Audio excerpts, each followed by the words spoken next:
Worldwide, we're looking at approximately 350 million people with diabetes. There's no question that we're in the midst of a diabetes epidemic. Right now, 1 in 3 Medicare dollars is spent in the care of people with diabetes. 1 in 10 total healthcare dollars is spent on people with diabetes. There's no question that this is a major problem. What in particular is the correlation with the diet and diabetes? I'm not going to get into that. Into diet? No.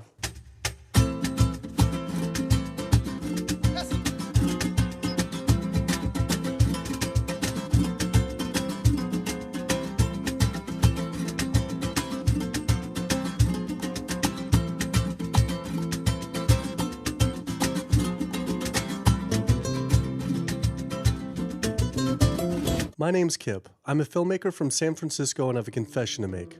I'm a recovering hypochondriac. Like so many of us, I have a family history of diabetes, heart disease, and cancer. My dad had his first heart bypass at 49, his second at age 50. My grandpa died young from diabetes complications, and both my other grandpa and grandma died of cancer. I was always paranoid that I would also get one of these diseases. Like any good hypochondriac, WebMD Symptoms Checker was essentially my browser's homepage. Even in my teens, I took Metamucil every day and a daily aspirin. I read all the latest self-diagnosis books. I ate every multivitamin I could get my hands on, and I was obsessed with bodily functions. I followed all the large health organizations' recommendations for preventing disease. I exercise regularly, don't smoke, don't drink soda, get enough sleep, reduce stress, and grew up eating what I thought was a healthy diet. Until... World Health Organization this morning has classified processed meat such as bacon and sausage as carcinogenic, directly involved in causing cancer in humans. Processed meat is clearly linked to an increase in cancer. Hot dogs or bacon could be just as dangerous as smoking cigarettes. The World Health Organization had looked at over 800 studies from 10 different countries, finding a direct link to consuming processed meat and cancer. Just one serving of deli meats daily increases your risks of colorectal cancer by 18%. I had no idea that what we ate affected cancer rates, but I never felt like I had eaten a lot of processed meats until I realized that processed meat includes hot dogs, bacon, sausage, salami, ham, pepperoni, cold cuts, and deli slices, basically everything I grew up eating. The World Health Organization classifies processed meat as a Group 1 carcinogen, the same group as cigarettes, asbestos, and plutonium, and classifies red meat as a Group 2 carcinogen. Was this like I had essentially been smoking my entire childhood? If processed meats are labeled the same as cigarettes, how is it even legal for kids to be eating this way? I thought this was new information, but many of these studies have been around for 50 years. I couldn't believe I'd been eating processed meats virtually my entire life and was just now finding out how dangerous they are.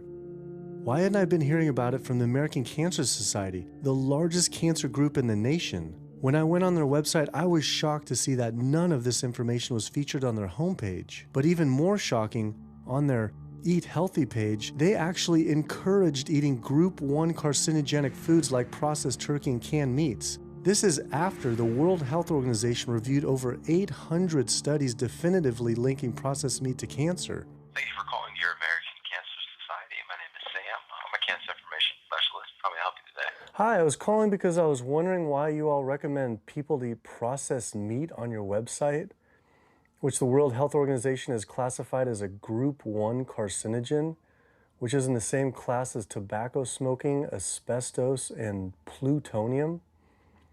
This would be like a lung association having a how to roll your own cigarette section on their website. It's kind of the same thing.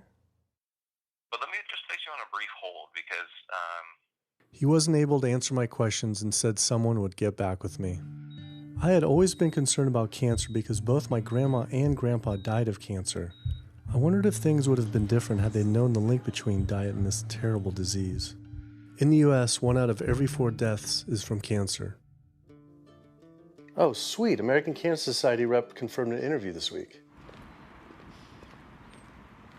So we just went in for the interview with the American Cancer Society rep, and the security guard said there's no interview scheduled. So I went into my phone, and it turns out last night, after I told her that the interview is going to be about the correlation between diet and cancer, she said she could no longer do the interview. After repeated emails asking why she was declining my interview to simply talk about diet and cancer, she stopped responding altogether. Why would an American Cancer Society rep not want to talk about this? I was, however, able to connect with a growing movement of doctors who are willing to talk about the link between the standard American diet and disease. And it goes beyond just cancer. I took my old trusty van, Super Blue, once again out on the road. 2/3 of adults are now overweight or obese, and we have an epidemic cascade of debilitating disease that's overcoming the country. There's no way we can sustain the current style of care with the epidemic that we're creating with our diet and lifestyle choices. The diabetes, the arthritis, the heart disease, the dementia, the obesity, the cancers are affecting about 70% of deaths. All the data is that those 70% of deaths and morbidity are largely lifestyle related and preventable. Most kids by age 10 in the U.S. already have fatty streaks in their arteries, the first stage of atherosclerosis leading to heart attacks, strokes. Here in American medicine, we operate from the disease model. We are in the business of treating sick people. We are not in the business of trying to prevent people from becoming sick. When you look at chronic disease risk, all the things that we walk around worrying about, actually dietary choices trump smoking when it comes to those risks. If I could deliver one message to the researchers who are looking for the cause of diabetes and the cause of clogged arteries and the cause of high blood pressure and the cause of obesity, I would tell them the answer's in 3 words. It's the food. It's what Americans are eating. Today, with 2/3 of Americans being overweight, clearly there's a food issue. In the next 25 years, 1 out of every 3 Americans will have diabetes. My name's Michael Abdallah. I'm from Atlanta, Georgia, and unfortunately I was diagnosed about 10 years ago with diabetes, and 8 years ago I had 2 stents put in. I don't know where to go, I don't know what to do. You're just like out of options and you don't know what to do. You're taking medicine, you listen to this doctor, and the cardiologist says take this, and the endocrinologist says take that, then your general practitioner doctor says you don't know what's going on here. And it's a real challenging thing, and it's something that you don't want to get it. You just don't want to get it. Government and media almost exclusively blame lack of exercise and sugary foods as a cause of diabetes. But I wanted to talk with an actual expert on the role of diet and diabetes. I went to speak with premier physician, diabetes expert, and researcher, Dr. Neil Barnard. What role does sugar play in causing diabetes? It drives me crazy. Diabetes is not and never was caused by eating a high carbohydrate diet, and it's not caused by eating sugar. The cause of diabetes is a diet that builds up the amount of fat into the blood. I'm talking about a typical meat-based, animal-based diet. You can look into the muscle cells of the human body and you find that they're building up tiny particles of fat that's causing insulin resistance. What that means is the sugar that is naturally from the foods that you're eating can't get into the cells where it belongs. It builds up in the blood, and that's diabetes. I had never heard that meat was associated with causing diabetes. We had always been told that sugar or obesity caused it. Renowned weight loss bariatric surgeon Dr. Garth Davis, though, agreed. Everyone thinks that you get diabetic because of carbs. They did a huge study in that EPIC study, 500,000 people. Carbs consumption was inversely related with diabetes. In other words, the more carbs someone ate, the less diabetes they had. But meat was strongly correlated. Get that aha moment. The starches, the carbs are good for you. They're not bad for you. This idea that carbs make you fat is utterly ridiculous. Carbs cannot make you fat in and of themselves. We have storage in our muscles and in our liver for carbs called glycogen. So when we eat carbs, we either store it or we burn it. Now, eat fat, that goes straight to your fat. Your body can't turn those carbs into fat unless you're really overdoing the calories. Obesity, it's a death sentence. You're at much higher risk of getting cancer. You're almost certainly going to get diabetes. I mean, no one wants to fat shame, and we all want everybody to be comfortable with our bodies, but this movement to be comfortable with our bodies has made us comfortable with being sick, and that's a huge problem. I go into the hospital and I look around me, people on dialysis, all these sick people, and just about every disease in there is because of what people are eating. Here's the thing.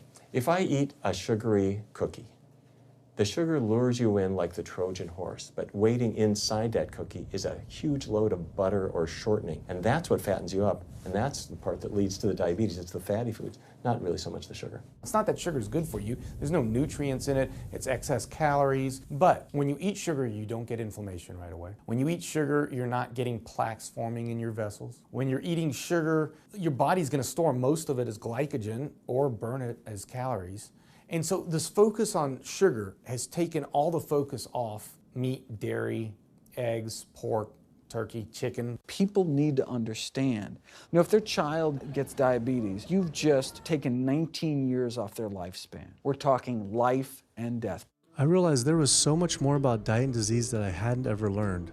It felt as if this information had been practically withheld. Processed meat causes cancer. Sugar doesn't cause diabetes.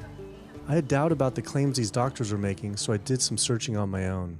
Harvard researchers looked at 9 prospective studies finding that just one serving of processed meat per day increased risk of developing diabetes by 51%.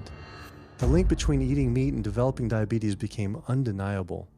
But when I went on the leading diabetes organization's website, the American Diabetes Association, not only did they not have this information front and center, they were featuring recipes for red and processed meat. And on their recipes for healthy living, they had bacon-wrapped shrimp? What the hell? All right, send an email to American Diabetes Association, see if they'll get back to us. As destructive as diabetes is, it pales in comparison to heart disease. Over 17 million people die every year from cardiovascular disease. It is the leading cause of death around the world. Nearly 1 out of every 3 people will die from this disease. The amount of people who die from cardiovascular disease is the equivalent of 4 jumbo jets crashing every single hour, every single day, every single year. My name is Amy Resnick, and I'm from Swampscott, Massachusetts, a little bit north of Boston. And I recently went to my doctor for asthma because I had a very hard time breathing.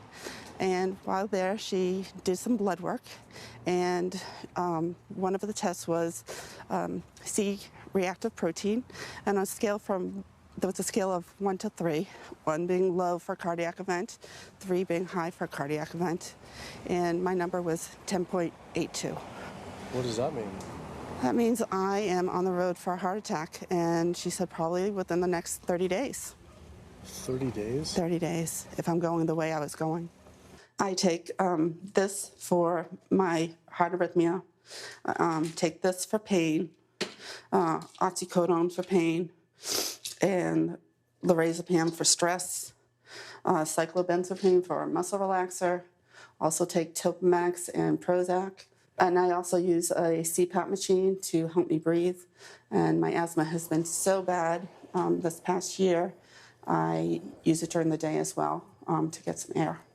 I am tired when I wake up. I'm tired during the day. I take a nap. I'm still tired. I can't breathe. And I know I need to make a change for my health, or else I'm not going to be here for my family. When we speak of heart disease, I would say the role of alcohol is pretty small. The role of sugar is very small too. Smoking is big, but the good news is that most people have quit or never did smoke. The problem with animal-based diet, its contribution to heart disease is huge and it is pervasive. All this expensive imaging, procedures, bypasses, medication, none of which has one solitary single thing to do with the causation of the illness. So you die of a completely benign foodborne illness that never had its causation treated. When we eat these kind of dead meat bacteria toxins, within minutes, you get this burst of inflammation within your system such that you basically paralyze your arteries. You get this stiffening of the arteries, their inability to relax normally in half. So it's not like decades down the road eating unhealthy, there'll be some damage. No, we're talking damage right then and there within minutes of it going into our mouth. Many people are given the diagnosis of Alzheimer's disease when it's not true Alzheimer's at all. The vast majority of people suffer dementia due to their tiny blood vessels in their brain clogging up up and their nerve cells being shortchanged of oxygenated blood. And guess where that blood vessel dementia comes from? Those little tiny arteries are clogging up from that steady stream of fat, cholesterol, etc. It's really quite clear from the standpoint of cancer and the standpoint of cardiovascular disease that animal protein plays an enormous role. Is chicken better? It's a question of whether you want to be shot or hung. The flesh food that I would eliminate from the American diet would be poultry, would be turkey and chicken. A brilliant advertising campaign has convinced people that, oh, it's white meat, it's healthier. The leading source of sodium in the American diet for adult is chicken. It can be labeled all natural chicken, but be injected with the salt water, I think up to 800 milligrams of sodium. Heterocyclic amines are clear-cut carcinogens, and they can form in any kind of meat as it's heated, as it's cooked. But by far the biggest source is chicken. We sent researchers into fast food and family restaurants. Not only were there carcinogens in every single restaurant, but we found them in every single chicken sample that we took. If somebody brings their family in and they're buying a bucket of chicken, nobody tells them that there are carcinogens. If you're selling carcinogens to people, you've got to warn them that they're in there. But the American Cancer Society encourages people to switch from red and processed meat to chicken. Why would the American Cancer Society tell people to switch from eating one carcinogenic food to another, when a Harvard University study showed that men with prostate cancer who eat large amounts of chicken increased their risk of the disease progressing 4 times? The number one dietary source in America of cholesterol is chicken because of the volume of chicken. You know, chicken's become grilled chicken and organic chicken. It's machismo, but it has nearly as much cholesterol per gram as red beef. So just on sheer volume, it's the number one source. Yeah, eggs being close behind. I'd never really thought about eggs much. I just thought of them as a standard part of a healthy diet. But then I found a study suggesting that eating just 1 egg a day can be as bad as smoking 5 cigarettes per day for life expectancy. The yolk of a hen's egg is the most concentrated glom of saturated fat and cholesterol. It is made to run a baby chicken for 21 days with no outside energy. It is pure fat and cholesterol.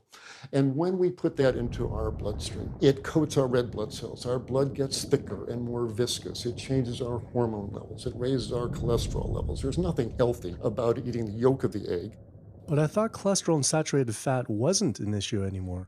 You know, these saturated fat studies that have come out trying to vindicate saturated fat, this is a campaign by the dairy industry, right? Number one source of saturated fat is dairy. It's not meat. 2008, the global dairy industry got together at a meeting and explicitly, read their agenda, was to neutralize the negative impact of milk fat by regulators and medical professionals, unquote. So what did they do? They funded studies. The main study that started the whole saturated fat media craze was funded by the National Dairy Council.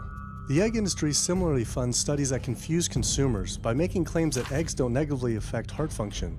That is, only when compared to eating a McDonald's sausage McMuffin? So what they're really saying is that eating eggs is just as bad as eating a McMuffin. When you eat foods like beef or steak or a processed meat, a hot dog, you're not just getting saturated fat. You're also getting other additional toxins that are in that food. There's heme iron, carcinogens, processing chemicals. This is all a lot more complicated than just looking at saturated fat. You know, the strategy is not on making their products any safer. The strategy is to just try to confuse the public, to introduce doubt. You know, there's a famous tobacco industry memo. It's called "Doubt is Our Product." That's all they had to do. They didn't have to convince Americans that smoking was healthy, right? They just had to introduce doubt. Then they would win. If there's just enough controversy, people kind of throw up their hands, I don't know what to eat. Confusion is their game. I really don't think people thought what they ate led to heart disease. They think, oh, it's genetic, my parents had it. And I don't think people really think that what they ate led to diabetes. I think, oh, my parents had it, I was gonna get it. And certainly cancer, they don't think that way. People have bad lifestyles that they've inherited environmentally. They've been exposed to a certain way of eating and living that they've carried on into their adulthood, passed on to their children. That is why they go on to develop the same diseases that their parents and grandparents may have had before them. But it is not inevitable. Even if you have a genetic predisposition, doesn't mean it's going to necessarily manifest. And what determines whether it manifests or not may be those epigenetic variables, the things that you can control, the environmental factors, the dietary factors, the lifestyle factors. So we can actually change the expression of genes, tumor-suppressing genes, tumor-activating genes, by what we eat, what we put into our body. So, you know, even if you've been dealt a bad genetic deck, you can still reshuffle it with diet. I had always thought that I would develop heart disease at a young age because both my dad and grandpa had heart attacks. I was taught that they were genetic, but their heart attacks probably had less to do with genes and more to do with their diets high in meat. That's why when I went on the American Heart Association's Heart Healthy Recipes page, I could not believe they had an entire section on beef recipes. This was just like the American Cancer Society encouraging eating Group 1 carcinogens on their site.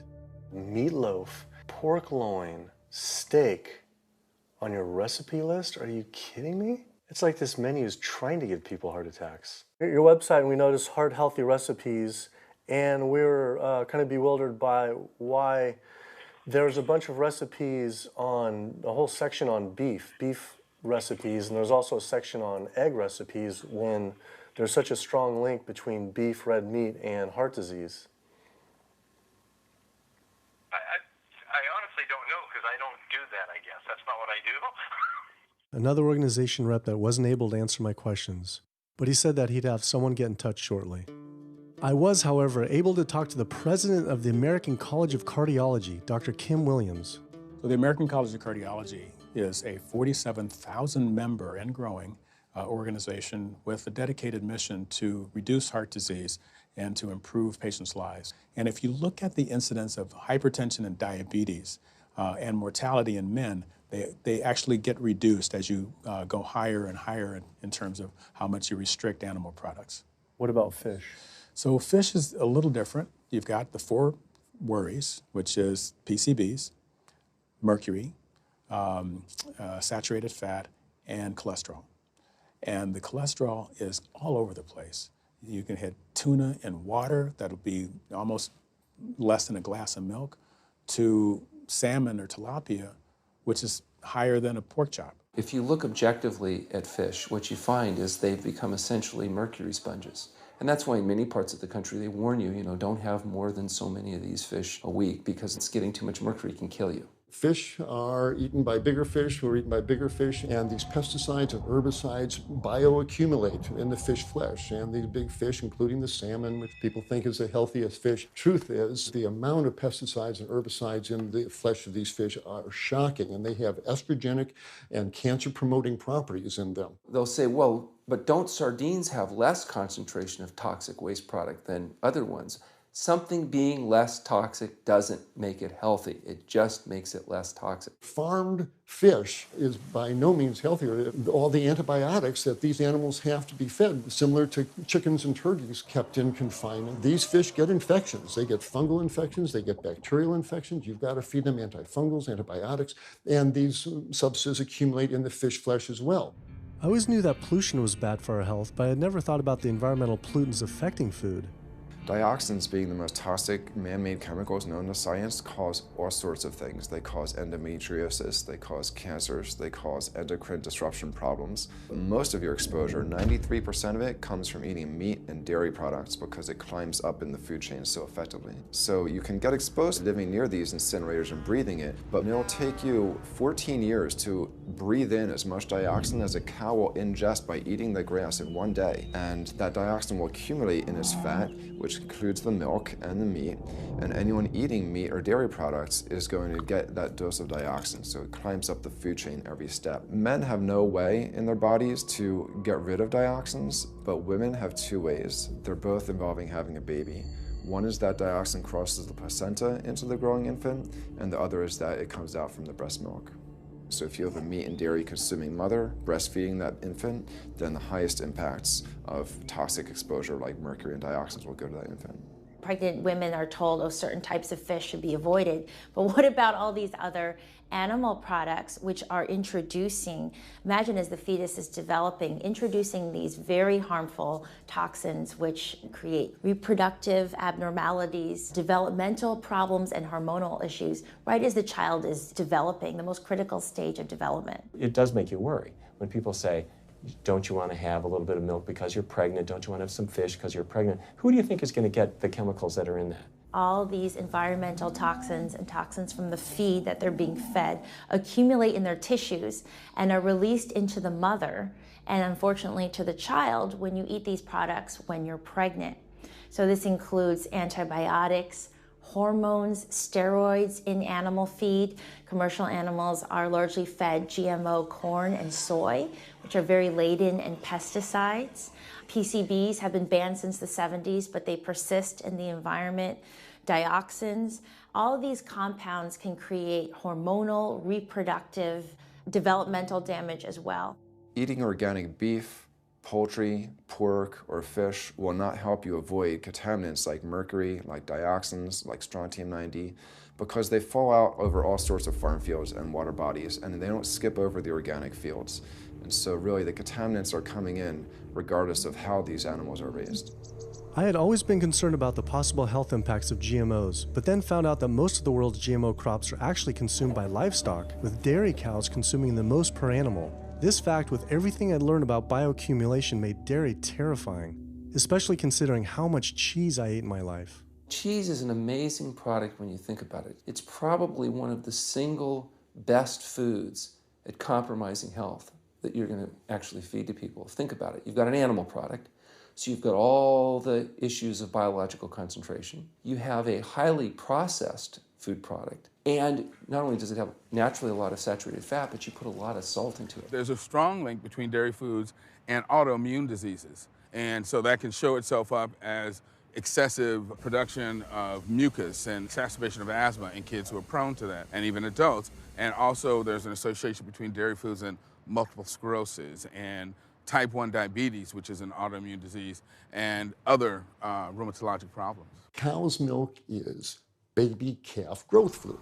That's what the stuff is. There's absolutely no child or human on earth who actually needs the milk of a cow any more than they need the milk of a giraffe or a mouse. Most people in the world are lactose intolerant. I mean, that's the normal state of affairs. Why would your body create this enzyme to digest lactose after weaning, after infancy? It doesn't make any sense. 73% of African Americans are lactose intolerant, 95% of Asians, roughly 70% of Native Americans, and about 53% of Hispanic Americans are lactose intolerant. Our government is encouraging Americans of color to eat foods that it knows is going to make them ill. Ultimately, what that boils down to is the government is telling me as an African American to eat food that's going to make me ill for no health benefit so that it will benefit dairy farmers.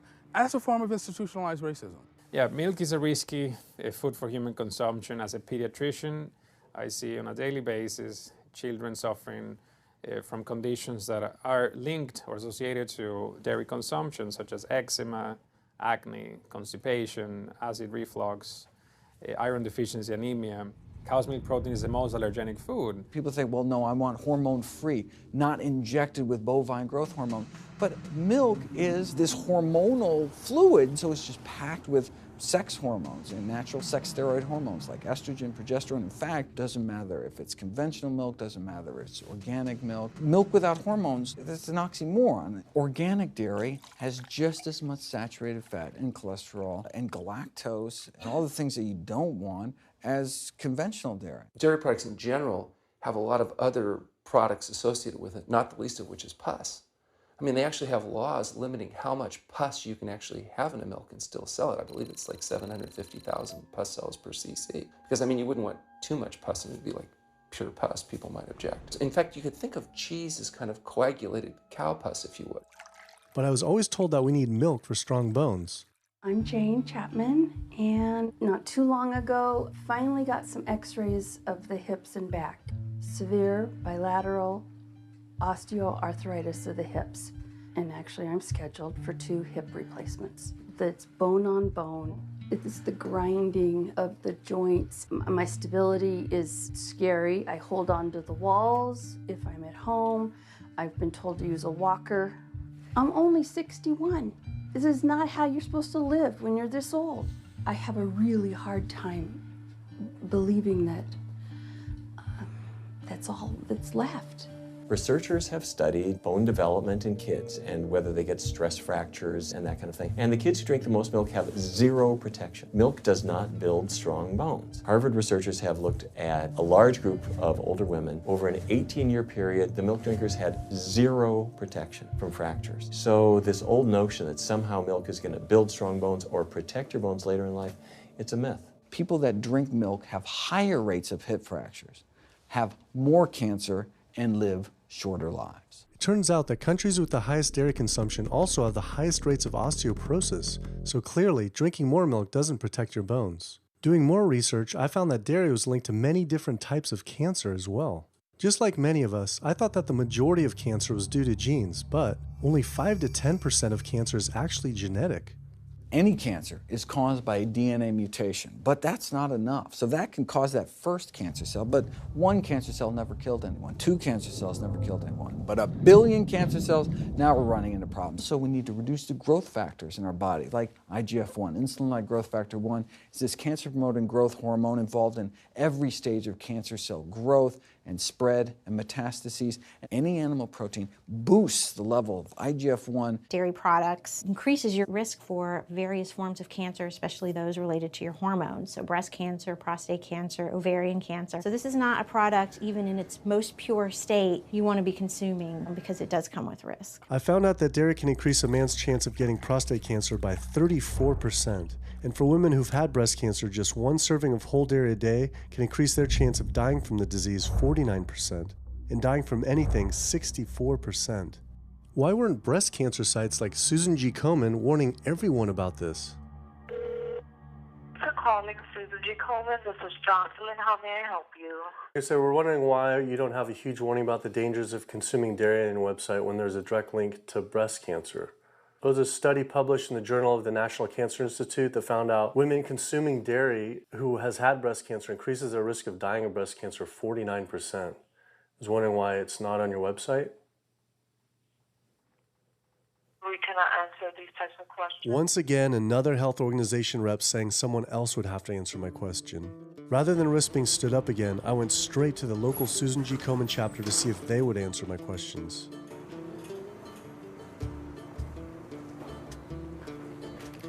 They didn't want to answer my questions in person either, and told us to stop filming, but promised they would connect me to the national office directly. Susan G. Komen's Pink Ribbon campaign had done a lot to raise awareness for breast cancer, although it was confusing to see pink ribbons on dairy yogurt containers.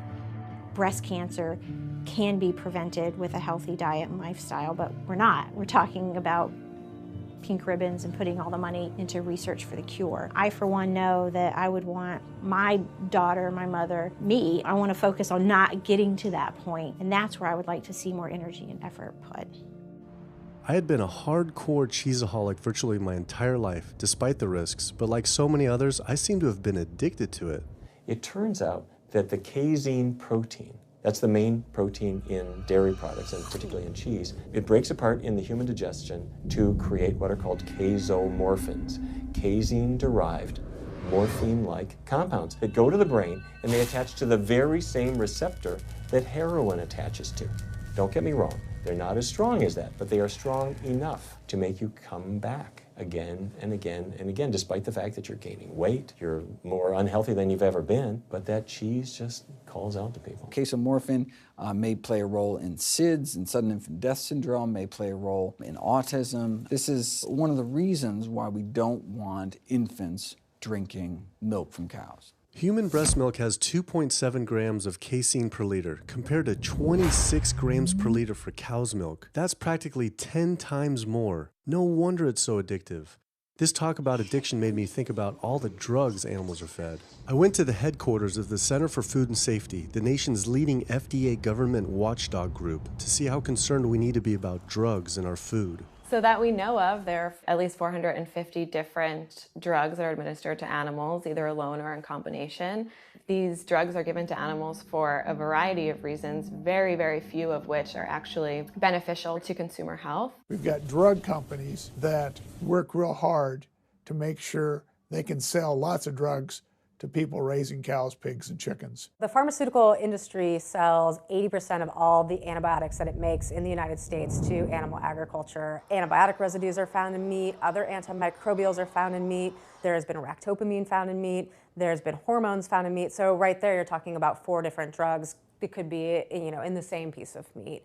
The pharmaceutical company is supposed to show the safety of animal drugs. They're not really testing to see what the impacts of these drugs are on humans. They're really looking to see what the impacts of these drugs are on animals. When we try to get information on some of the health studies and the environmental studies, from federal agencies, we get back page after page of blacked out information because the company claimed confidential business information. Consumers have no idea what is in the products that they consume. So how sick something makes me and how bad it pollutes the environment is a secret for a company.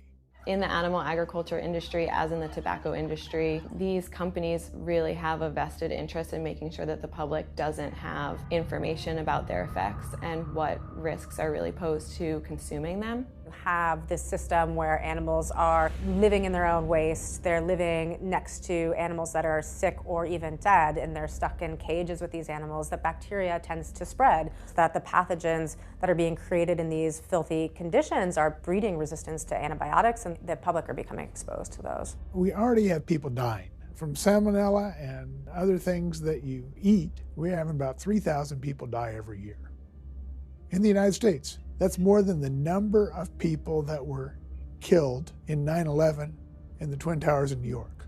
If we had some terrorist organization killing 3,000 people a year, we would be all over it. The antibiotic-resistant bacteria deaths that we have, on top of that, you get 20,000 people dying a year.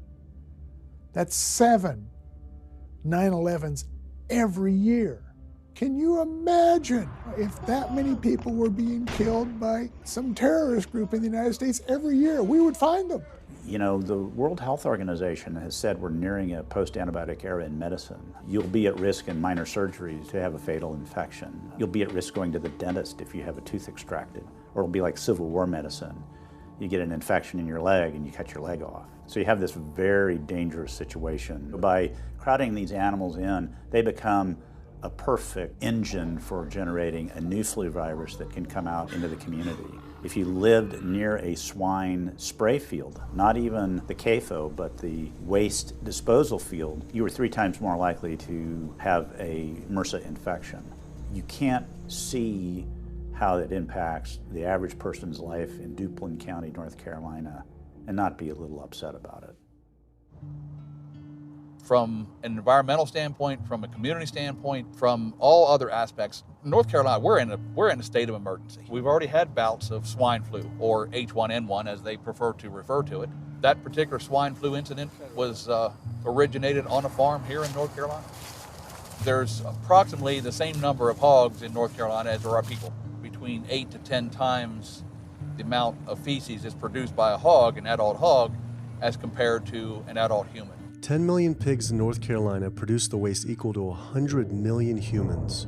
This is the equivalent of the entire U.S. eastern seaboard flushing their toilets into North Carolina. But there is no waste treatment. The pigs' waste falls through slats in the floors of the sheds they are forced to live in. It is then pumped into giant waste pits, which leach into rivers and streams, and is pumped out unfiltered onto fields, further polluting the environment and neighboring health. When you go back and you look at where these hog facilities are located, there's a disproportionate number of them that are located near communities of color, low-income communities. It is definitely a human rights issue. My sister, she have asthma, and you know, her brother, he have asthma. He's 3, and we don't know what she might have. I have asthma, I have sinus, I have sarcoidosis, that's the bacteria, and I have a pacemaker, which is 6 sinus syndrome. But you know, mostly everybody in this neighborhood got asthma or either cancer. My neighbor there died from cancer probably just last year. My nephew down the street, he's got cancer. He's in terminal cancer, stage 4. He's not a smoker, not a drinker. And it's not in his lungs. It's in his lymph nodes. But see, if you live here and saw the way they do, you wouldn't eat no pork. Well, I don't eat bacon because I know where it comes from. When they die, they go into a box and they decompose because they swell, especially from the heat. A truck come and pick them up, take them to the processing plant in Rose Hill, round them up into feed, and feed it back to the hogs. If I come out this door, if he's spraying there, it's gonna come in my face. It hit you right in the face. It smells like something that you have never smelled before. It smells worse than a dead body. It's the family graveyard. I have my grandmother out there, my sisters, my brothers. When we go to the funeral, he used to spray. During the funeral? During the funeral, yes, during the funeral. Yeah, he spray. And when the people come, everybody be closing their nose up, saying how it stink. They can want to have a cookout on Sunday, he'll spray. Do you think he does it on purpose? I think so, because he just sprays Sunday. He always sprays Sunday. And in most of these area, hog houses and turkey house is in the black area or the Hispanic area. It's either or. Do you think it's also a civil rights issue? Yes, yes, I do. Yes, I do.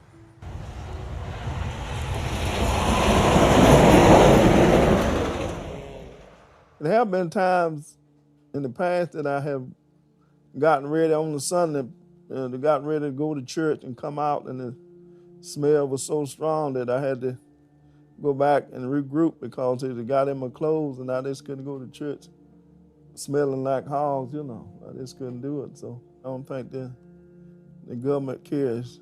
They care more about cooperation than do people, individuals. And they're going to keep on, they're going to put more chickens in this state. This is the feast season. You're in capital of the world right here in North Carolina. My state.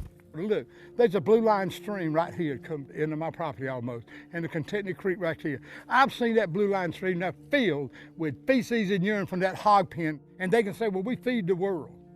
They're not interested in feeding the world. They're interested in making money. You take the money away from them, they'll let the folks starve. Because if you want to feed the world, you can feed the world with more corn, using corn and wheat and stuff like that, and you can meat. Meat is a luxury item. When we're doing things that hurt other people, we're wrong. But a lot of good people will sit there and eat bacon knowing that it's causing someone else to be very unhappy. I woke up the next morning to find the Burden River had experienced another massive fish kill from the pollution running off hog farms. Tens of thousands of fish were washing up on shore. All this talk about health, I realized that I was only focused on personal health. But health started to mean so much more to me. It was about health of my family and our communities. I couldn't under good conscience support an industry that I knew was harming others. Pollution from animal agriculture isn't just an issue in North Carolina, though. Raising animals for food produces more greenhouse gases than the entire transportation sector. It is a leading cause of rainforest destruction, species extinction, ocean dead zones, and freshwater consumption.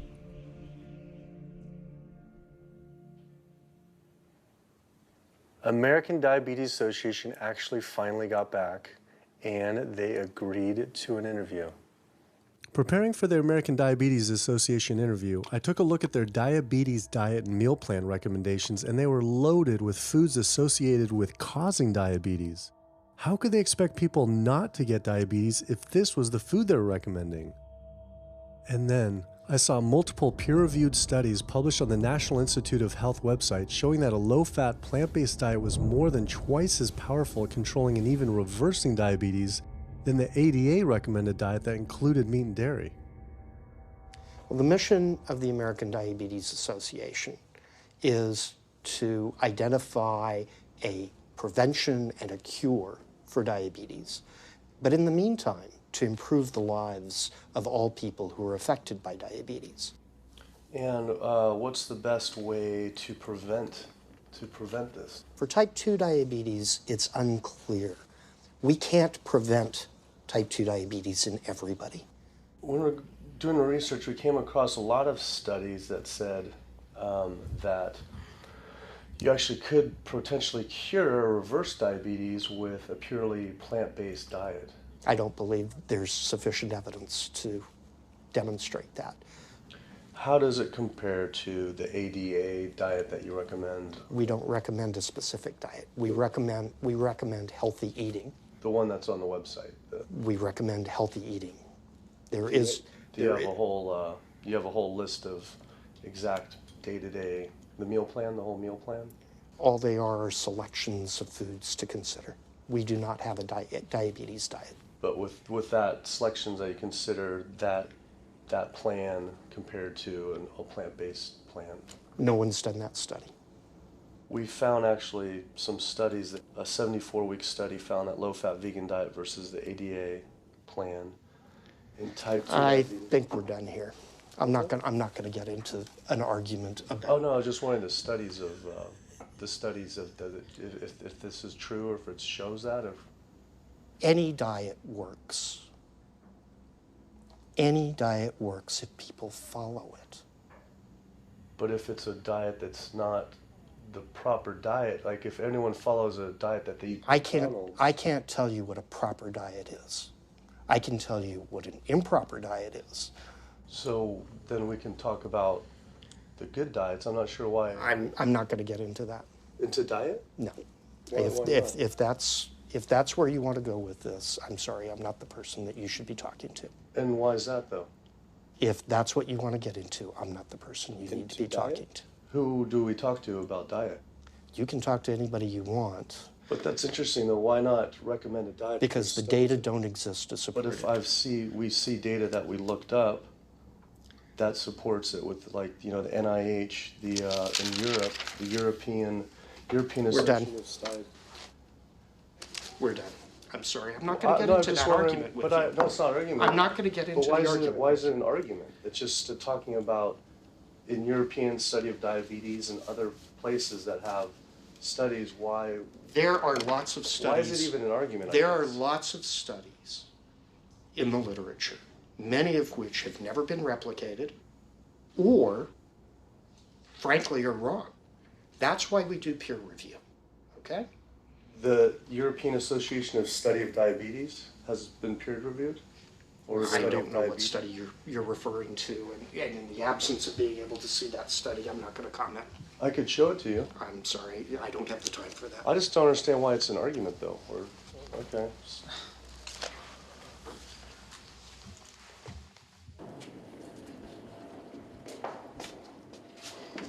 That was interesting. What he wanted to talk about was people living longer with diabetes. But once you mention eliminating diabetes or prevention, oh, whoa, now you cross the line. Prevention and cure, whoa, let's not go there.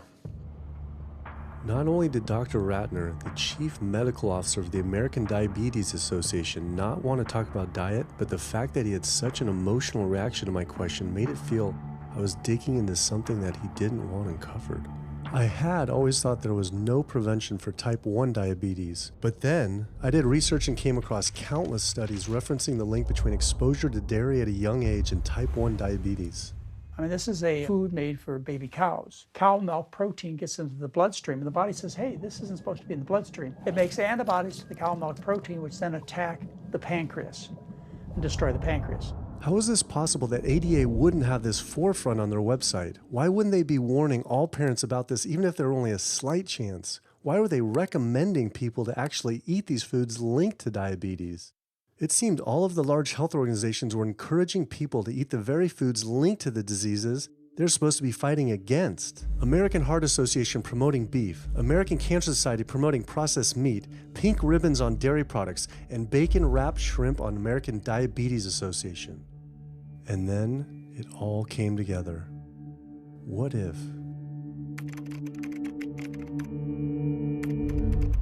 And there it was. The American Diabetes Association was taking money from Dannon, one of the world's largest dairy yogurt producers, Kraft Foods, makers of Velveeta processed cheese, Oscar Mayer processed meats, Lunchables processed kids meals, and Bumblebee Foods, makers of processed canned meats. American Cancer Society was taking money from Tyson, one of the world's largest meat producers, and Yum Brand, owner of Pizza Hut, KFC, and Taco Bell. Susan G. Komen was supposed to be fighting breast cancer, was corporate partnering with KFC, Dietz Watson Processed Meats, and Yoplait Yogurt. And the American Heart Association was probably the most disturbing of all, taking hundreds of thousands of dollars from the beef industry, poultry, and dairy producers, and millions from fast food and processed food manufacturers. Every single one of these organizations was taking money from meat and dairy companies that are associated with the causes of these diseases. This would be like the American Lung Association taking money from the tobacco industry. I was sick of not getting answers, so I went to the headquarters of these organizations myself. We have to speak to someone in person.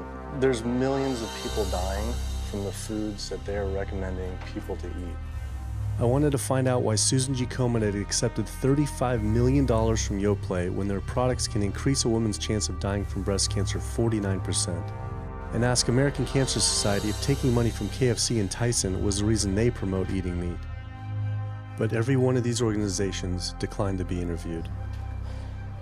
What's really sad is that we cannot trust information from these leading health organizations like the American Heart Association, the American Diabetes Association, because they are taking money from the very industries who are causing the problems that they're supposed to be helping to prevent. So that makes the truth something that you are not going to be hearing, as far as nutrition goes, from these organizations. Well, that would be the end of their funding, that would be the end of their jobs, that would be lawsuits, they would bring the entire catastrophe down upon their heads, and they would essentially disappear as organizations. This one time I got invited to a charity fundraiser for the American Diabetes Association. And I showed up, and they had a whole buffet, and it was all just animal products. I remember like a big thing of barbecue chicken.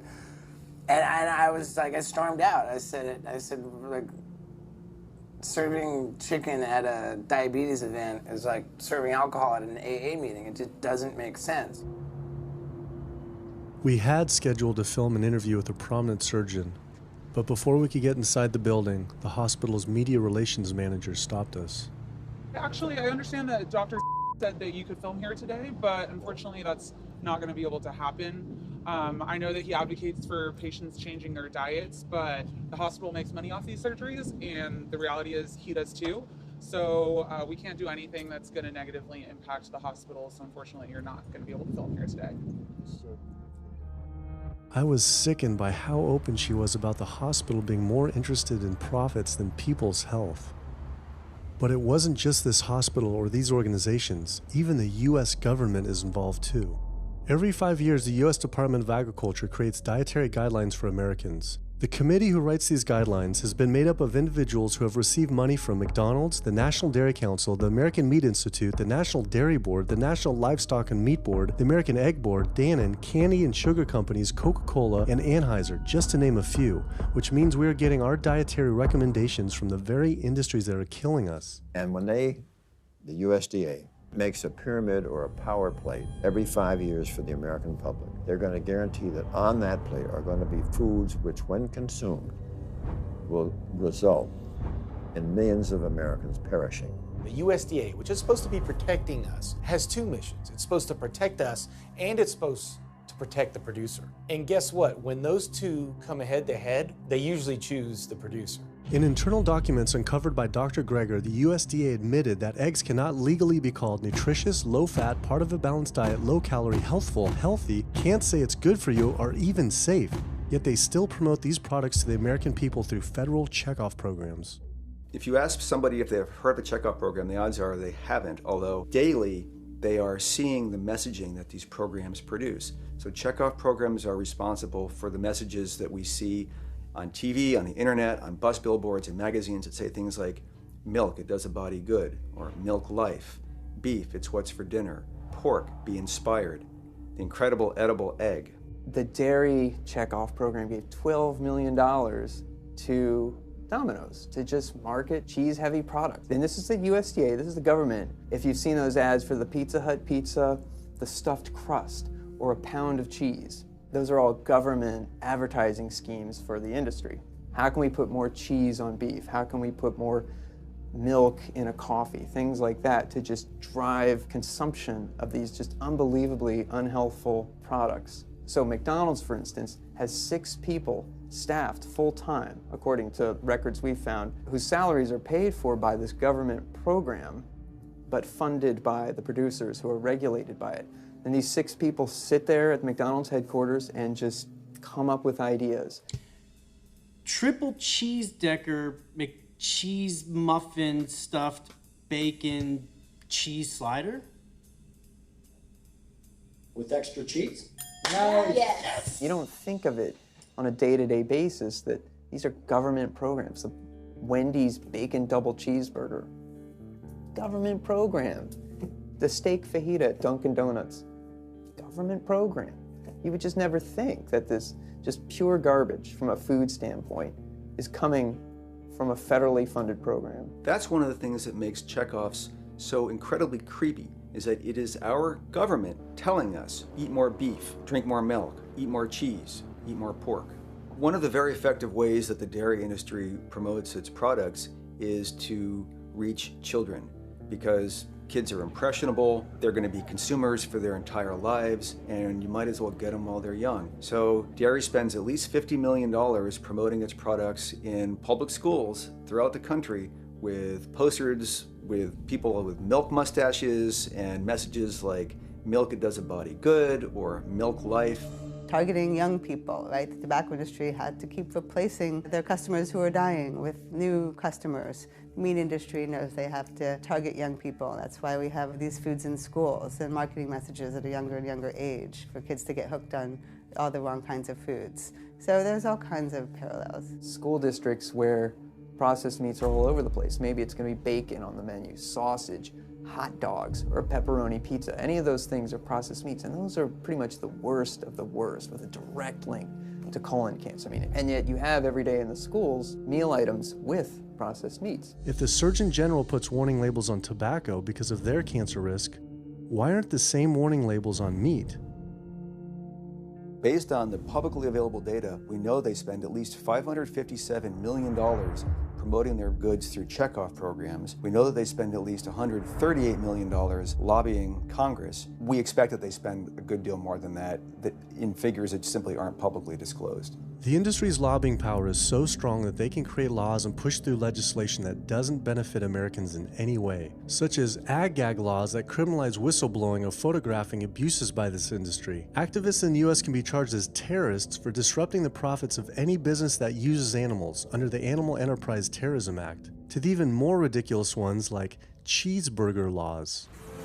A cheeseburger law is a law that says a plaintiff cannot recover against a manufacturer, distributor, or retailer on the theory that the food made the plaintiff obese or caused an obesity-related disease. Cheeseburger laws are a direct response to a problem that the tobacco industry has had. Big Tobacco has paid $400 billion to state Medicaid programs. Cheeseburger laws proponents say, we don't want to see the same kind of thing happen to the meat and dairy industries. The fact that these laws are based on a model template called the Common Sense Consumption Act is actually ironic, because what they're saying is, you, the consumer, should have the common sense to know that our food is bad for you. I've often typified the meat industry to people who maybe don't understand its power and reach, as it's got all the money of big tobacco and big pharma, and it has the personality of the National Rifle Association. So any little thing that comes up, man, they beat it to death. Robert Martin wasn't exaggerating. When the profits of the egg industry were threatened by egg alternative company Hampton Creek Foods, extremely disturbing emails were uncovered by Ryan Shapiro and Jeffrey Light. We uncovered documents demonstrating the American Egg Board considers Hampton Creek, quote, a crisis and major threat to the future of the American egg industry.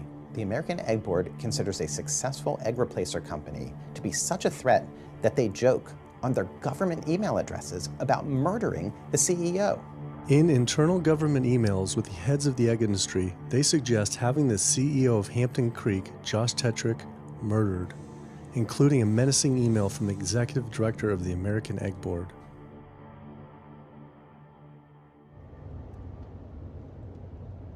The meat producers don't have to pay for the heart disease or the environmental destruction or any of the other externalities, as economists call them, that their products cause. You know, then there's the whole pharmaceutical aspect of it, and the fact that there's a very strong pharmaceutical industry and lobby that has a huge stake in preserving the status quo. And these chronic diseases, these are the cash cows of the pharmaceutical industry. You have a $5 billion stent industry. Do they ever want to see that go away? We've got a $35 billion statin drug industry. Do they ever want to see that go away? I'm talking about the pharmaceutical industry effectively controls what doctors are told. Most research isn't put into prevention, it's put into the medication that we might use for that particular disease. I'm on 2 different high blood pressure medicines, 6 asthma type medicines, even after 4 years of shots. And then another medicine to help take care of side effects from some of those medicines. I'm on high-level antidepressants, a couple of different pain meds for my back and hips. I'm taking about 16 drugs, not counting the insulin in the morning. I take insulin morning, insulin night, 32 to 34 units of insulin. Lantus to be exact. Some of these meds are for diabetes. This is for peeing. I have to use this for my prostate, and then I have to use this for the heart, and I have to use this for blood pressure. And it's just on and on and on and on. The doctors are telling me this is what I've got to do for my whole life, and it's frustrating, and it's very stressful, and I don't know how long my liver is going to last taking all this stuff. Under conventional medical treatment, whether it be for autoimmune disease or even conditions like high blood pressure or diabetes, you're told that you have to take drugs, and not just for a week or a month or a year. You're told you have to take drugs forever. You're guaranteed that if you follow your doctor's advice, you'll be sick forever. You'll never get well. That's the guarantee. Because the strategies are all about manipulating the symptoms, not dealing with the underlying cause. You come in with that diagnosis, you get a bunch of pills that have nothing to do with the disease causation, or you get these procedures that have nothing to do with disease causation. It's a deception to say this pill will help you unclog your arteries, this one will save you from a stroke. No, it doesn't. The people who take the statins, etc., they still get their heart attacks, they still get their strokes. This is not reverse disease. This does not make plaques smaller. This is a fraud of massive proportions. In the US, treating chronic disease such as heart disease, cancer, and diabetes is a $1.5 trillion industry. That's the GDP equivalent of the 10th richest country in the world. I went back and dug deeper into the health organization's funding, and there it was again. These organizations were accepting millions of dollars from pharmaceutical companies that are making billions of dollars from the very same diseases these health groups are supposedly trying to end. It seemed like a major conflict of interest, unless ending these diseases isn't really the goal. The pharmaceutical industry spends more money on lobbying than any other single industry. Just like animal agriculture, they are so powerful they write their own laws that have had activists imprisoned to silence them.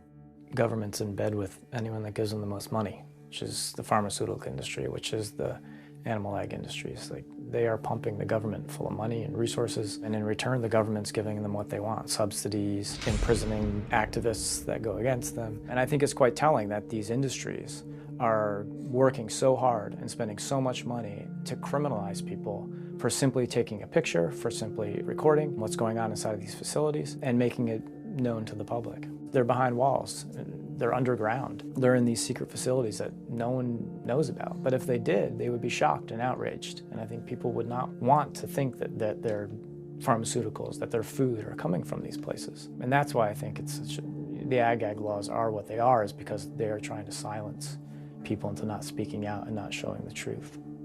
I finally realized how deep the collusion truly is between government and these industries, and how dangerous it could be to expose them. These concerns intensified after meeting the USDA whistleblower who revealed mad cow disease in the US meat supply. USDA operates like the military. So when I got on TV and that, right away USDA sent out memos to all the veterinarians and food inspectors. If anybody from the media ever contacts you, do not talk to them. Refer them to Washington, D.C., and we will talk to them. So right away, shut up everybody. American public should be very concerned about this, what's going on with USDA. Here in the United States, we have at least 4 cases of mad cow disease, but I'm almost positive there's more cases than that, but the government isn't looking for it. So what you're saying is that there could be already mad cow disease in humans. Right, and I think a lot of it was misdiagnosed. With the Alzheimer's or dementia, it takes several years, you see the progression, but to make it easier, these doctors just sign off on it as dementia or Alzheimer's without actually taking a biopsy of the brain to see if it's that, or is it actually a prion disease like Creutzfeldt-Jakob disease or mad cow disease. Do you think it's safe to eat meat? I personally don't think it's safe to eat it because of the fact how the line speeds are increasing, and also our inspectors are not well trained enough. At the present time, the line speed now is going about 220 cows an hour. That gives you about somewhere around 4 cows per minute, so that's 15 seconds per cow. These dangerous slaughter speeds means that animal waste ends up everywhere. Testing shows 88% of pork chops are contaminated with fecal bacteria, 90% of ground beef, and 95% of chicken breast sample contain animal waste bacteria. There is nothing clean about eating this way. But it just isn't waste, it's also pus-filled infections. You can see there's a bump or some kind of abscess underneath the hide. Most of the time when the hide's pulled off, Either that will open up the abscess and the pus will come out, or if it's deep-seated, when the inspectors are doing their work or the company employees, they might stick their knife into an abscess and it explodes all over the place. I had heard enough. I was utterly disgusted by the corruption, the greed, the disease, and the abuse I was learning about. The very animals we were killing us and the planet. But so many people eat meat and dairy every day of their lives, and we are so concerned about getting enough protein. Do we have to eat meat to get complete protein? Oh my God. You want me to jump off this building, don't you? Well, first of all protein is made by plants. I'll state that again for the record. All protein is initially made by plants, all of it. And it is not necessary to eat animal tissue in order to get protein. Only plants have the ability to actually take nitrogen from the air, break those molecules apart, and incorporate that nitrogen into amino acids and then make protein. Any protein you get from an animal is simply recycled plant protein. If you ate a diet that was calorically adequate, and even things like brown rice and broccoli, and you got enough of it, you'd get enough both quantity and quality of protein. 2,000 calories of brown rice and broccoli is going to be about 80 grams of protein a day, including the essential amino acids that you need in order to maintain optimum health. I mean, grains are loaded with protein. Beans are loaded with protein. Vegetables are loaded with protein. You really want to get your protein from plants because plant proteins have a much more beneficial effect on our physiology. The funny thing about protein is most Americans get about twice the amount they need. Most Americans get less than half the amount of fiber they need. But the conversation tends to always be about protein. So in my mind, it's just this magical marketing campaign that protein has taken on over the decades. The question is not where do you get your protein, it's where do you get your fiber? I have never in my professional career seen a protein deficiency. I've never seen someone come in eating normal amounts of calories and they're protein deficient. You just don't see that. So human milk has the lowest protein content ever in any species ever tested. I mean, that's the fluid that's been designed by evolution over millions of years. And that's just like the perfect food for human babies, right? Perfect food, lowest protein content any other mammal. And so it gives a sense of kind of protein requirements for anything. So then rat milk, ape milk, donkey milk, any milk has ever been tested. And you hear this a lot in bodybuilders. They're like, well, I need, chicken, or I need fish to be, to be strong, to build muscle tissue. That is utter nonsense. The largest, strongest terrestrial animals on the planet are all herbivores. The biggest, strongest animals are all herbivores. When we bring in people and they're on meaty diets and we transition them to a plant-based diet, we always track what they're eating. Their vitamin intake goes up. Their nutrition overall goes up, dramatically better. And these same people might worry in advance, will I get the nutrition that I need on a plant-based diet? The fact is, you're not getting the nutrition you need on a meat-based diet, and you're going to get dramatically better nutrition on a plant-based diet. For an average-sized guy like myself, I need about 56 grams of protein a day. That's optimum. Probably I really need 30 to 40 grams a day. Diets that are really high in these protein create diabetes, create heart disease, create cancer, create the diseases that I'm treating on a daily basis. But this is the opposite of what all the high-protein diet fads say. The food you eat determines the bacteria that live in your gut. Well, you eat animal flesh every day. You are summoning up bacteria that eat carnitine. And those bacteria will turn that carnitine into a molecule called trimethylamine. Your liver then turns that into trimethylamine oxide. That's a molecule from hell. That molecule drives cholesterol into the artery walls. And the people who are consuming this flesh-based diet are contributing to plaque building up. They may lose weight on this diet, and that's good. But what's happening inside your arteries, paleo friends? What's happening is that plaque is building up, and these are the folks who drop dead at the gym at 39. Boy, he was lean and he looked really good. But where is that cholesterol going? It's going into your artery walls.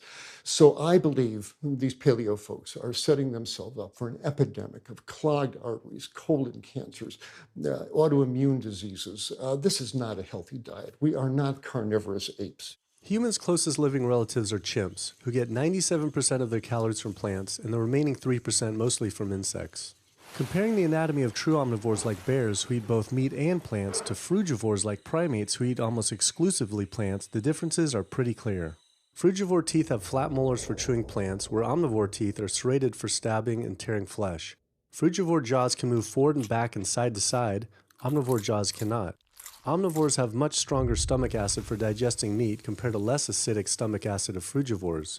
The intestines of frugivores is 9 times their body length compared to 3 times for omnivores. This is because meat will putrefy in the gut unless it is moved through quickly. If humans were indeed true omnivores, we would need to change our physiology and appearance quite a lot. But we fit every requirement of a frugivore. We may behave like omnivores, but anatomically, we're frugivores. Human beings, unlike bears and raccoons, and to some extent dogs, don't have that mixed anatomy and physiology that you see in the true omnivores, and thus we are not true omnivores. In humans, the canines have become really small and rounded and actually function like accessory incisors. They're utterly useless for ripping and tearing anything other than an envelope. So the idea that the mere presence of the canine somehow means that we're supposed to eat meat is silly. He was right. I always thought my canines were for meat, but what kind of animal could I actually kill and eat raw with these tiny teeth? The thought alone was disgusting. I mean, everybody loves a smoothie made with fruit and even some vegetables, but if you think about putting a fish or a piece of beef in a blender and grinding it up, the thought is absolutely repulsive. All these diseases I had learned about were from eating a diet our body wasn't designed for. What would happen if we started eating a diet our body actually was designed for? The data is crystal clear that you can stop and reverse heart disease with plant-based diets. Scientifically shown, I've seen it in my own patients. People who adopt low-fat plant-based diets can actually reverse their heart disease, and that literally means watching the plaque start to go away, something they didn't think could happen. My experience with patients is, and those studies show, that when people adopt a fully plant-based diet, their cholesterol levels plummet within a few days. And if you do blood tests in a couple of weeks, you'll see dramatic improvements. Yes, your numbers are going to look great within a week or two. Your cholesterol can come crashing down. In fact, if you're on medications, your doctor may have to pull off your blood pressure medications so your blood pressure don't drop too low because it can work too good. Like that, the side effect is not having to take drugs. In a groundbreaking study published by Dr. Esselstyn following patients suffering from cardiovascular disease, 99.4% were able to avoid major cardiac events by going plant-based. Because it's not just heart disease. It's hypertension, it's diabetes, it's strokes, it's heart attacks, it's several of the autoimmune diseases, lupus, asthma, GERD, osteoporosis. I mean, there's a multitude of diseases, even rheumatoid arthritis. It can be so dramatic. When you see these poor souls with just absolutely crippled with rheumatoid arthritis go plant-based, then they come off their medication. I wanted to follow up with Jane Chapman, who had been suffering from severe osteoarthritis, and I could not believe what I saw after only a few weeks of fasting and changing her diet. So they're so amazing. See, like this only a few weeks later. I know. From going from the walker, needing wheelchair assistance at the airport, to strolling down the street, enjoying the fresh air, the sunshine. 2 weeks. It's all it took, 2 weeks to get off all the meds and start to feel the inflammation just kind of drain out of the body, where the movement was much easier. Just a lot of healing occurred very, very rapidly just by doing the right things for your body. When you're treating diseases with drugs, you know, there's one drug you take for cholesterol, a different class of drugs you take for high blood pressure, different class of drugs you take for diabetes. But with diet, a plant-based diet affects all these diseases, one diet to kind of rule them all. The impacts of eating this way go far beyond ourselves. By getting rid of heart disease alone, we would save up to $48 trillion in USA, 3 times the US GDP. Conditions like high blood pressure, you don't have to take the drugs the rest of your life and be sick forever.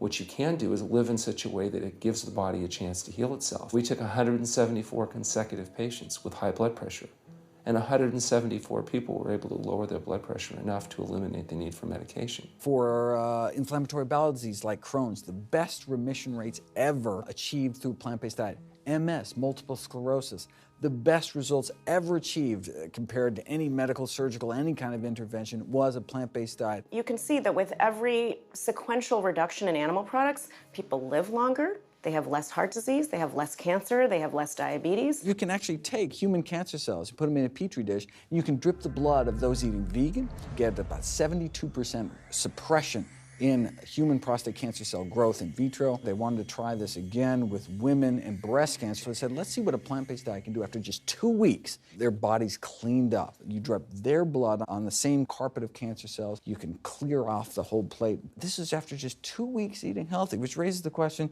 what kind of blood do we want in our bodies? My background is in industrial and systems engineering, and that was my career path for a long time until I got thyroid cancer, and everything changed from there.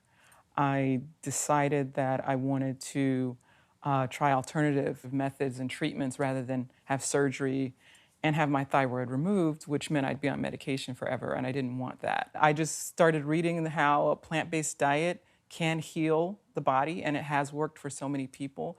So I immediately just switched to a completely whole food plant-based diet. After a year, the cancer was completely gone, and my thyroid had shrunk to normal size, and I was completely free of that. This was tough to believe. Couldn't this all just be from eating healthier though, like no sugar? Turns out Dr. Walter Kempner from Duke University back in the 1940s was reversing some of our worst killer diseases with diet alone. And the diet he was using was not only strictly plant-based, but it was made up of white rice, fruit, and table sugar. And he was reversing diabetes, he was reversing malignant hypertension, reversing heart disease, the diabetic complications, reversing diabetic blindness. So these people basically had death sentences, went to him, and were given basically sugar, this horrible diet, but it was strictly plant-based. If this information had been around since the 1940s, why don't all doctors know this? We're not taught about the power of food in medical school. No one is taught that the changes that we make with our diet are probably the single most powerful thing we can do to determine our destiny. It trumps our genetics. Why isn't your doctor telling this? Odds are your doctor never learned any of this. In fact, there was even a bill introduced just mandating physicians get 7 hours nutrition training every couple years, just to kind of stay on top of it. And who came out against that?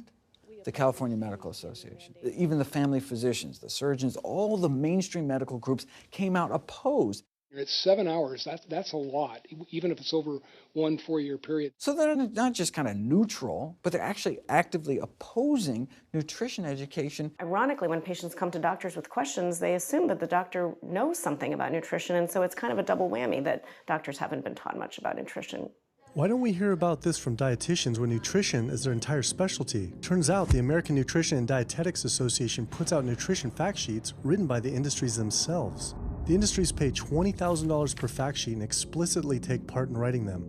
So you can learn about eggs from the egg industry, and you can learn about lamb from the lamb industry. This would be like learning about the benefits of smoking from the tobacco industry. When people are eating meat, I think of it as a bit like smoking. It's sort of Russian roulette. You may not get diabetes, but your chances of getting diabetes, about 1 in 3. You may not get cancer, but your chances, if you're a man, about 1 in 2. A woman, 1 in 3. Your chances of gaining weight, 2 out of 3. It's not all diet, but most of it is. The best thing that you can do to make sure that you empty all those bullets out of the chamber and you're not taking risks with your health is to get the animal products out of your diet and eat healthy foods.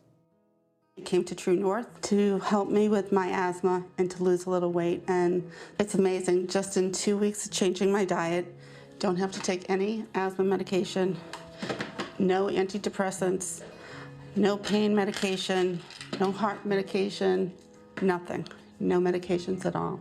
And it's just incredible. I was taking Oxy and Advil, and I was taking 800 milligrams of Motrin 3 times a day just to get through the day because I was in so much pain.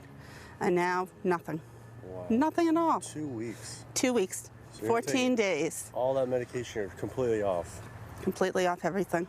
It's just been so frustrating to me because I went to so many different doctors for help, and I tried so many different medications to help me with my asthma, and nothing helped, and I was stuck on the couch for the last 10 months, unable to breathe. And now in 2 weeks' time, 14 days, I'm off my medication, and I can breathe, and I feel good, and I can walk. My life has changed, and it only took 2 weeks of a whole plant-based diet. That's incredible. Yeah. That is incredible. It really is. is. That's amazing. It really is. I feel so blessed and so good and just so happy to be doing this, and I'm hoping that I can be a role model for other people and not be pushy about it, because everyone's going to do it in their own time. But thank God my time is now. So. Thanks. Thanks. As powerful as Amy's story was, I knew for some, eating 100% plant-based would still seem extreme. I think there's this sense that everything's okay in moderation, right? But we haven't seen that moderation works. There really isn't a study that shows that by eating meat and eggs in moderation, you can actually turn your heart disease around and get better. But I know people who've given up meat and they felt sick. Yeah, it's unlikely that anybody's symptoms are caused by a dead, decaying flesh deficiency. The lack of highly processed animal food products in the diet is not going to be associated with the causal factor about why they're sick. There is going to be a reason why they're not feeling well, but that's not going to be one of them. So I've had people go vegan and they come back to me and they're like, I'm hypothyroid and my doctor says I'm hypothyroid because plant-based diet makes you hypothyroid. I'm like, so what does your doctor tell all his meat eaters that are hypothyroid? Boy, what's an animal flesh or dairy that you can't get in plant-based? Cholesterol, heterocyclic amines, E. coli. You know, if you think about it, there is nothing in an animal-based diet that you can't get in healthier form somewhere else. The only other vitamin is vitamin B12. It's not made by plants, not made by animals either, made by little microbes that blanket the earth. So because the way we live in our sanitized world, unless you're eating bacteria-contaminated foods, we need to get a source of B12 from somewhere. And so the healthiest, cheapest, safest source is to get a vitamin B12 fortified food or vitamin B12 supplement, not to get it from meat and dairy. What about people who say they have to eat meat for their blood type or their genes? I mean, it's like I need meat because I'm a Capricorn, or I need meat because I have an A+ blood. I mean, it's like, what do you say? No one has to eat meat. I mean, there's no vitamin, mineral, nutrient that you can't get from non-animal sources. Valentine's Day, I decided to go vegan and give up all meat, which was never in my thoughts in a while, million years, but I've heard so much success from people that are vegan. And so I gave up all animal products whatsoever. I've lost 29 pounds. I've been able to cut my meds in half. I've been able to cut my insulin in half. And now I'm going for the moon. I'm going to cut it all out. In the last 6 weeks, we've just had 3 grandchildren.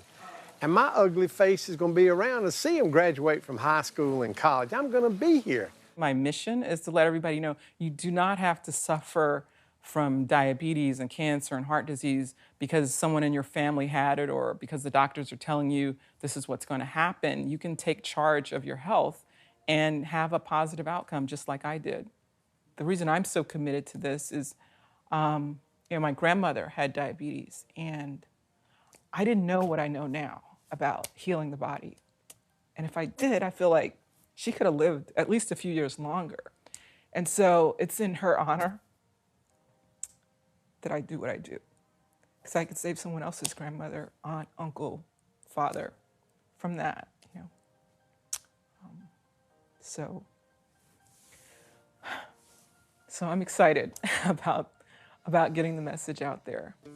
There's a common belief that eating plant-based is expensive. Not at all. It can be done in a very inexpensive way where you buy foods that are in season and you shop in the bulk bins, and that saves a lot of money. You can eliminate a lot of your expenses on your grocery bill by not buying meat and dairy because those things are expensive. Our meal plan for a family of 4 is $25 per person in the family.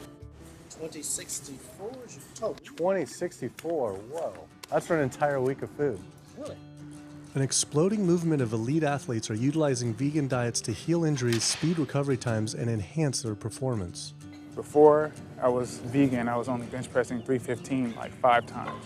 Then after going vegan, I was doing 400, 425.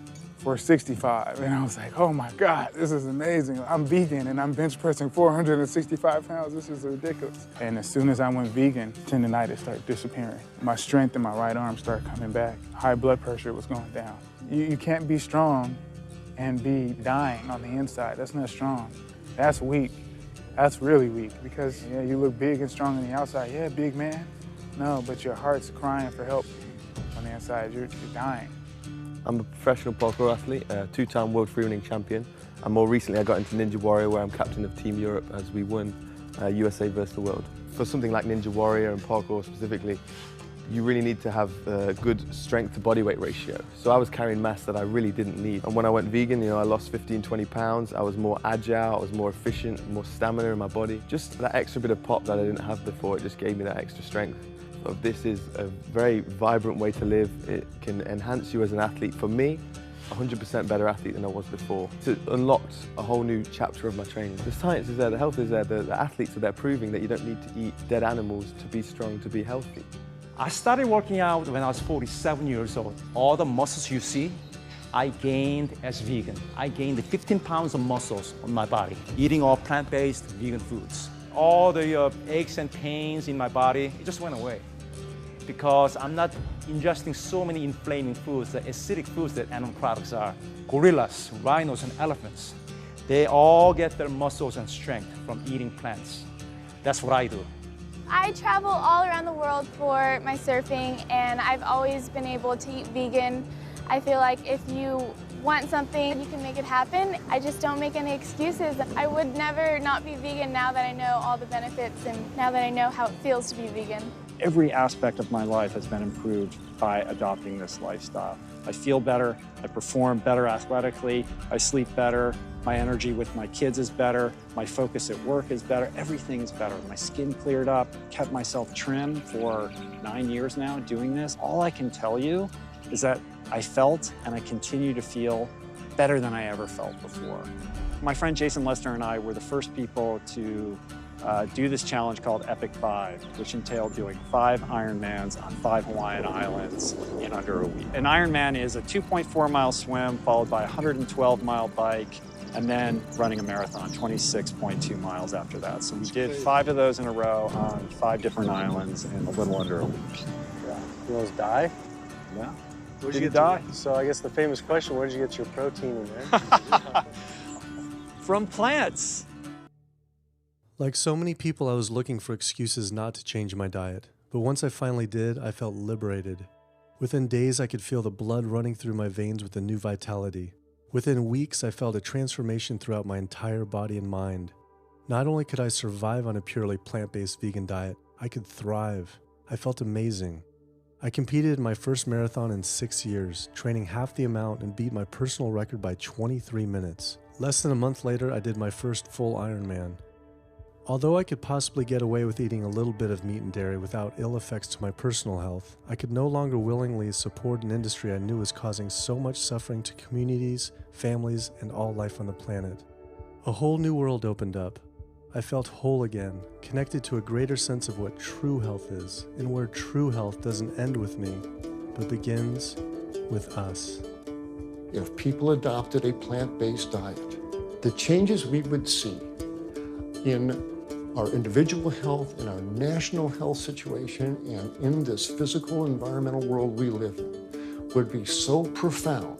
I mean, today, you can say, I'm not going to eat that stuff anymore. It's one thing that I can do myself personally to make a difference.